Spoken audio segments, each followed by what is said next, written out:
because sometimes when you're really old, you get to do your own research. It's spending a lot of time in the lab and doing all sorts of, chemistry and writing papers and getting grants. I got a little bit tired of that, so I kind of left a little bit. And it's not a failure. We've been saying that in all the single talks we had in this symposium. Leaving academia, as they say, it's not a failure. It's a perfectly valid alternative. And I have references. If you work in academia, you'll want me to find things that are, proven by some kind of paper that say that if you go to that Nature paper, you can find that leaving academia is actually a very good option and a very good alternative to do with your degree in science. If you don't want to get the paper, I brought it for you. Oops, sorry, I don't know where it went. It was there. Well, maybe it's not there. So if you want to check the paper, you can see that there's a lot of, there you go. There's a lot of good things that come from getting a PhD, but also you get a lot of skills that are transferable to other fields of work, to other fields of chemistry. You get a lot of training in scientific thinking, a lot of training in writing that you can apply in a wide variety of fields. So if you get a PhD in chemistry, think about the other possibilities that opens you. And also, I want to kind of kill the misconception that it's the alternative to academia. It's kind of a myth that the people that leave the lab are actually doing something different. If you go to CNN and check out this article by Natalie from the Young Chemists Committee in ACS, you can find out that actually among the YCC, which is the Young Chemists Committee in ACS, only 17% of the people work in bench-related jobs. The rest of the people have left and do something different. So it's actually not the alternative, but it's the most common thing to do. And now to the topic, because I don't want to be beyond the 25 minutes. When you work in the lab, you normally do research, you normally prepare a paper, and you may see that I've left a gap there. What comes after that? Science does not stop at publishing the paper. Of course, it's great news if you get like an Ankevante or JAX or a Nature paper, but you should tell people about it. You should, get people to know about your paper, get people to know about your research, and there's plenty of ways of doing that. And I'm just gonna share some ideas that I've been grabbing from here and there on how to communicate your research in kind of a nice, innovative way. You can take any of the ideas and make them your own. You can do other things. You can even not listen to me and do other things and don't do any outreach. But I think it's a good thing that you talk about your paper after you publish it. It's nothing new. Scientific outreach is very, very old. Here's Michael Faraday giving one of his prestigious Christmas lectures in London. It's from the 19th century. People have been doing science outreach and science communication for a while, and it's not new. But I think it's very important to keep doing it like Faraday did it in the 19th century. Why? Because if you get covered in the news, more people read your paper. It's not only that you get more citations, because you probably don't care, although this is something that counts for ERC grants or Marie Curie grants, but beyond citations and the number, it's actually good that more people are actually reading your paper and more people are aware of what you do. So that's really important to get covered in the news. Okay, so I think the slide from before went somewhere before. So if you check out the first paper, it's actually some paper that proves this. And it's very weird because they do a blind study, which is not easy to do in this case.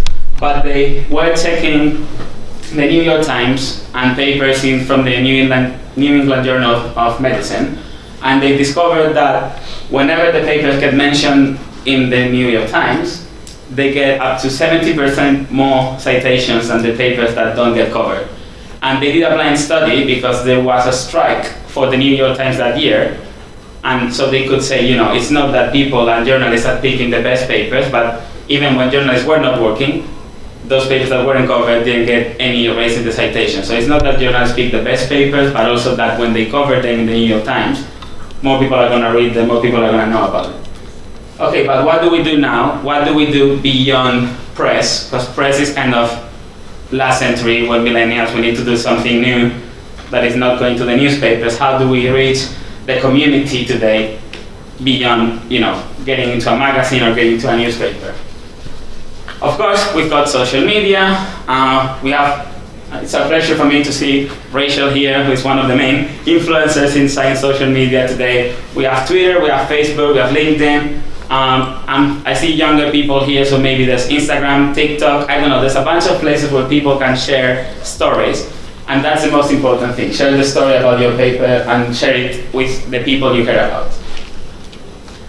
The same way that newspapers will increase your citations and get you more notice, tweets and social media will get your paper more notice. There's research on that proves that if your paper is on Twitter and people read about your paper, you're gonna get cited more often.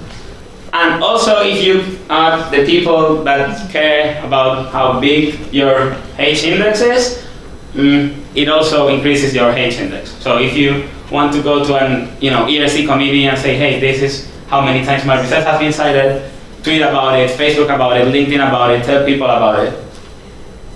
And this is a neuroscientist from Canada, I believe, who says it's very low investment and very high reward. Because emails, how many times you spend on emails every day? Probably like 2 hours, 3 hours at least. And what you get from that is almost nothing. On Twitter and social media, you can spend 10, 15 minutes and get a much higher reward for that time.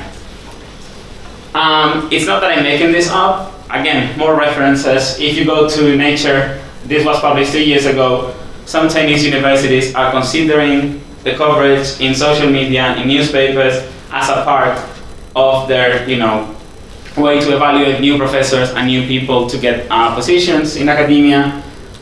And of course, we're in Paris, which is the middle of Europe. If you apply to any of the H2020 grants, there's a specific place where it says you must promote the action and its results by providing targeted information to multiple audiences. And we had a fantastic talk by Claudia yesterday on Marie Curie actions, and she made a point that you need to disseminate, you need to talk about your research in order to get one of the Marie Curie actions fellowships. So how you do it? Okay, try to be as creative as you can, and again, there's no right or wrong way to do it. Every paper, every kind of research, everything you do in the lab tells a story.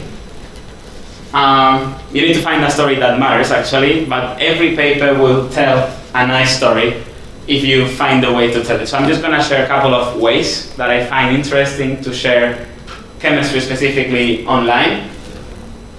There's of course the way of doing press releases that will get covered by the journals. We talked about that already.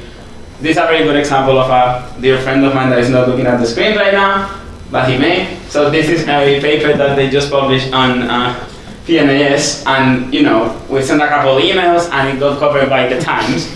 And I don't know if you've gotten more citations to the paper already because of this, but I know that, for example, the French press wasn't paying any attention to this particular paper, and after it got covered in the Times, everyone was like, oh, this piece of research has to be interesting, let's talk about it. So you can get covered by press, you can email your papers to editors. We're gonna have a talk by Lauren from CNN later.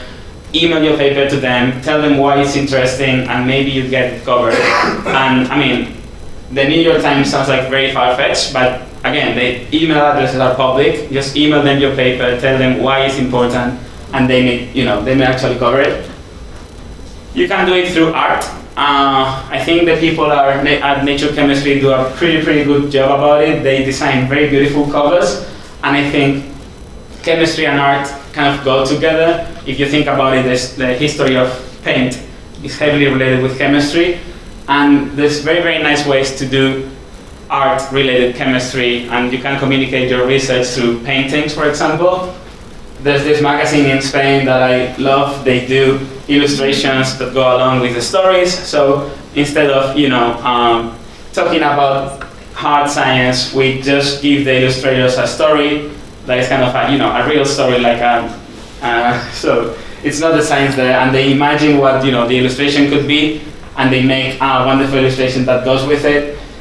This magazine is also very interested in promoting diversity in science, so we just did a number about women in science, and last year they published a new number on LGBT people in science, which is very interesting to promote diversity in the sciences.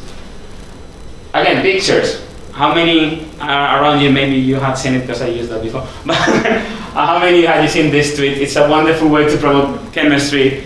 You explain TLCs, kind of, and you show a nice picture for Valentine's because it's a little heart in a TLC. You can use poetry. I saw this on Twitter, I don't know, like maybe 3 weeks back.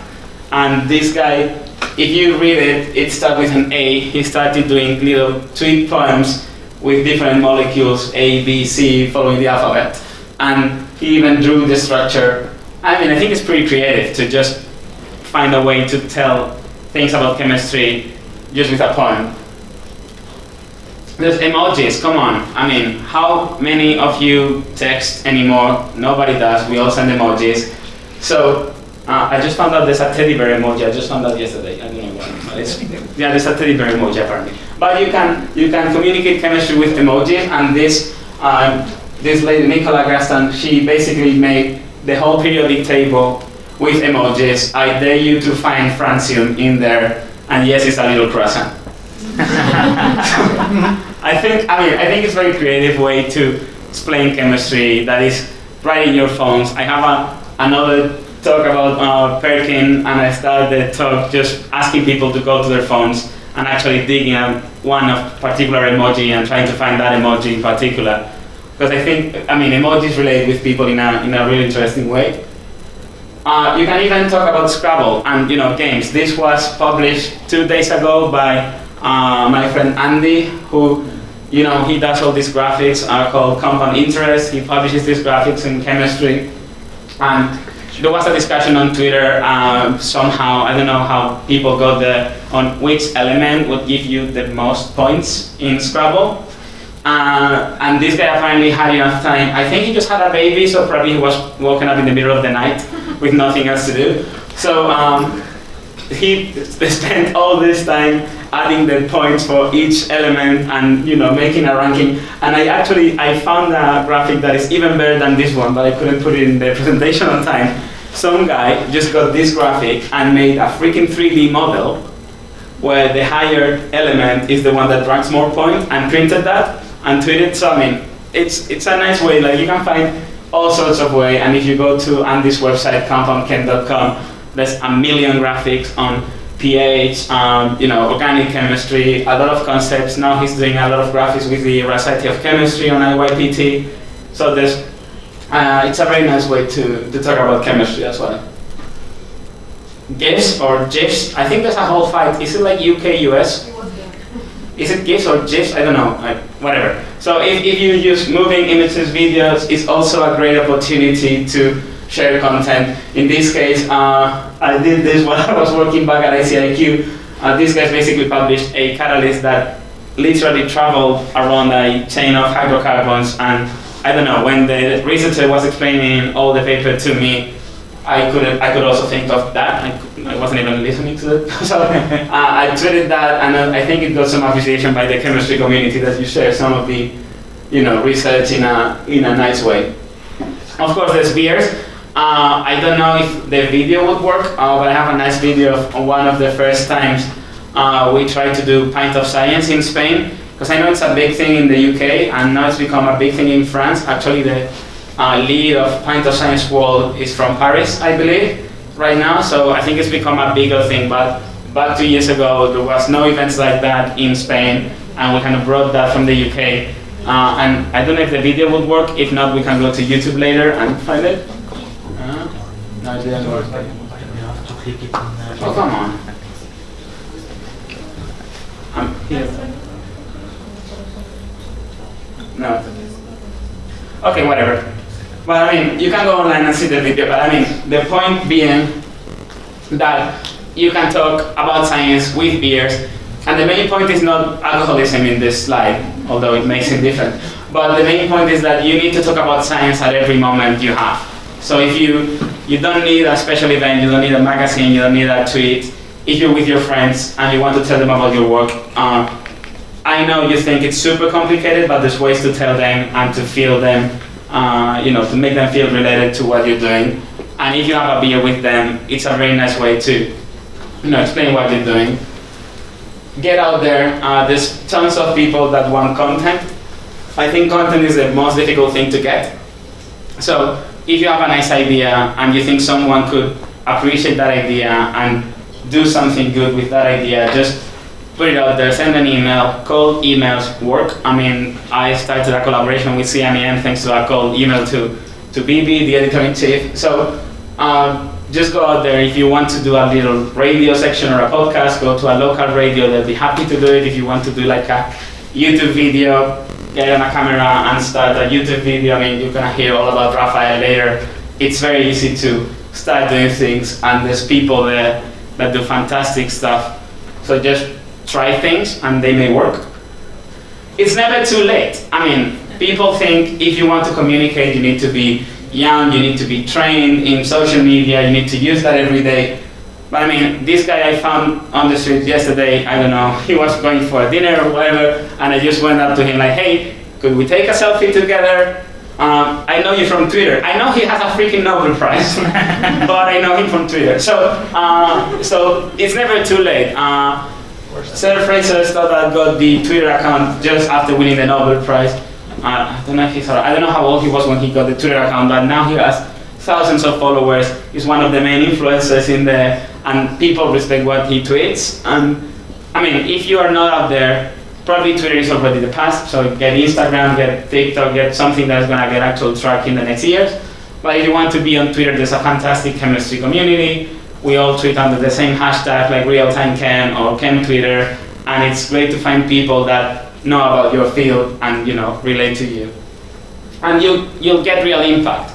The studies that prove that if you have beyond, I know it sounds a bit difficult, but if you have beyond 1,000 followers on Twitter, which is not that crazy, I mean, imagine the people in this conference following you, that's fine.